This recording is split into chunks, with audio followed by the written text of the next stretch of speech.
Hello everyone and welcome to this class on world history. We are currently talking about industrial revolution. But before industrial revolution, there were certain phases through which Europe was going through. Today we will be talking about the pre-industrial Europe, that is the existence of feudalism under pre-industrial Europe. So, this is the chapter or this is the subtopic we are going to study under industrial revolution. So, how was pre-industrial Europe? Right at the junction of Renaissance, there was growth of so much art and literature that Europe itself went into transformation. After Renaissance, we see the age of enlightenment, and these are very important phases through which Europe went, and it helped Europe gain the advancement and modernity that it has today. So, when we talk about pre-industrial Europe, it was basically a feudal society. So, what is a feudal society? A feudal society is a society where land is an essential asset. Land is an essential asset. It is owned by few who also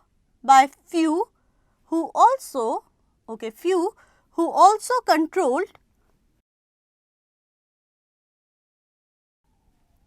political power. So, whoever had the control over more and more land also had the control over politics. So, feudalism was a economic system. So, it was feudalism. From feudal, the word feudalism comes.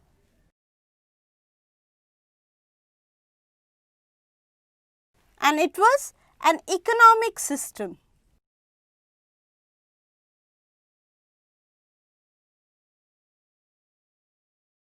So, feudal or feudalism comes from the word fief. It is a Latin word which means land that came with feudal service.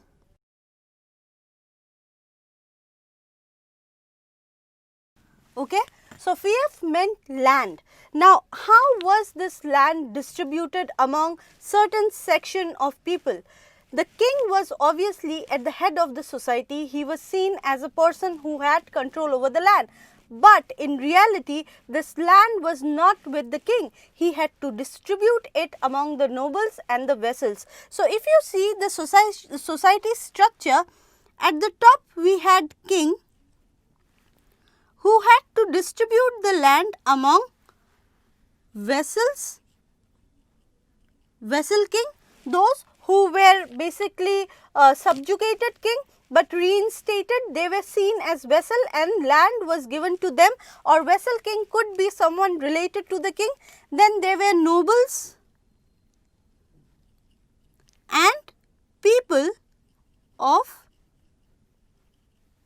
aristocratic family.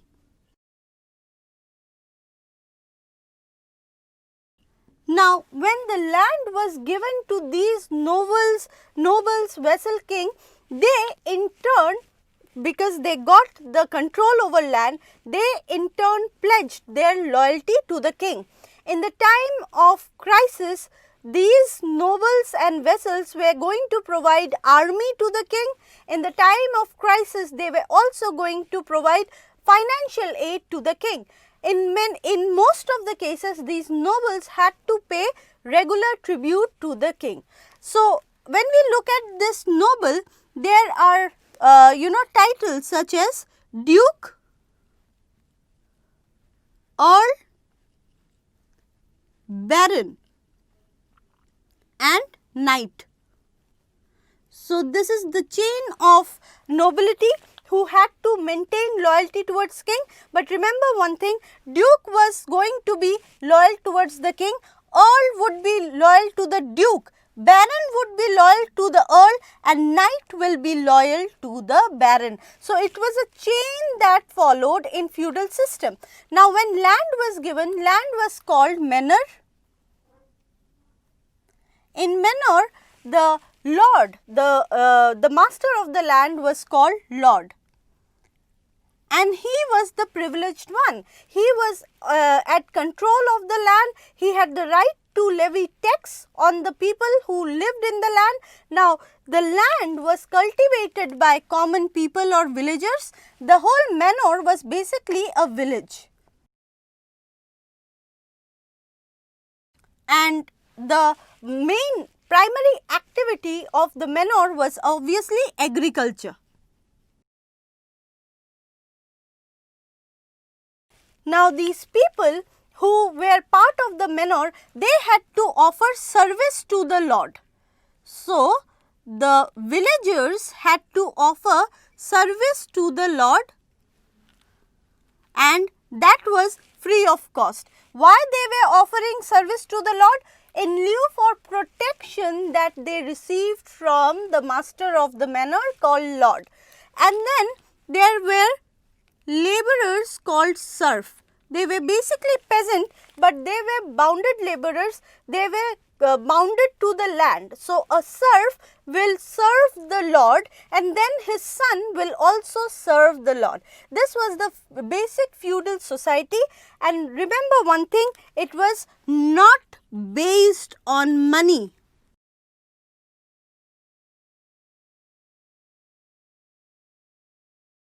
Which is also known as capital. It was not based on money or capital, it was basically based on one thing, that was land. Whoever had the control over land had the control over power. Now, with the manor, there was another thing called church. Church played a very important role in medieval society. In fact, the power of the king was also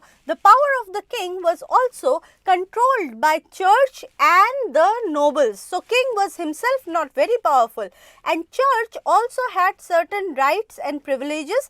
The church had the right to take service free of cost from the villagers, and it also charged villagers for religious performances and rituals. So, we will talk about these facts in coming class when we talk about Reformation, movements that actually changed the society and the religion of Europe. So, this is about pre-industrial Europe.